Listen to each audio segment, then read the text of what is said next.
Pantai Indah Kapuk itu tidak layak untuk diteruskan karena ada masalah, ya sebut aja ada masalah legal di situ kan.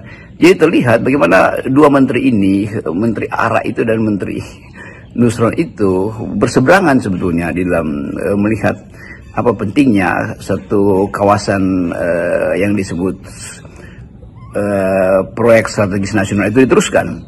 Dengan argumen apa? Apakah argumen pariwisata itu bisa membatalkan argumen perlindungan lingkungan misalnya?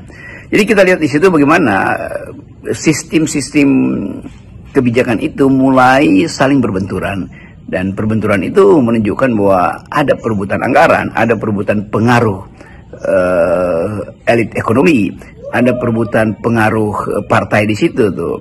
Kalau kita mulai melihat secara agak cepat-cepat, kenapa setelah pilkada misalnya ada semacam saling menyalahkan, kenapa Ridwan Kamil kalah di Jakarta? Apakah Golkar tidak turun tangan? Golkar mungkin bisa bilang, ya kami turun tangan, tapi logistiknya tidak diturunkan oleh oligarki. Kira-kira begitu masalahnya kan. Tapi sekali lagi yang kita maksud dengan persaingan ideologis di dalam pembuatan kebijakan, itu harus dari awal dibuka pada publik. Sehingga publik tahu mana pemihakan pada rakyat, mana pemihakan pada modal. Kan itu intinya tuh. Tapi sekali lagi kita mau lihat bagaimana, balik pada soal tadi, apa yang menyebabkan Presiden Prabowo akhirnya menurunkan platform makan siang gratis itu dari 15.000 ke 10.000. Kan 10.000 itu kita masih bayangkan itu dikorupsi berapa persen? 30% dikorupsi, hal yang harus kita andaikan.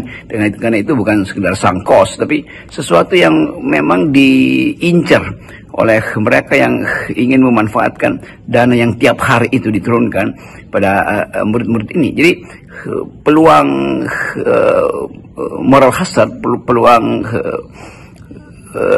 ditipunya anggaran itu oleh mereka yang memanfaatkan atau mempungisme bahwa ada dana harian yang betul-betul lumer, karena itu adalah hal yang mesti dilakukan atas dasar perintah presiden, yaitu makan siang gratis. Dana-dana itu juga bisa berubah menjadi tempat tukar tambah kepentingan di antara para penyalur dan partai politik, atau bahkan komunitas-komunitas yang hendak menguasai distribusi itu. Saya pikir pemangkasan anggaran makan siang gratis ini bukan yang terakhir yang akan dilakukan oleh Pak Prabowo. Ini harus dia harus melakukan pemangkasan lain gitu. Tapi ini penting, ini kita catat, kalau untuk program Anda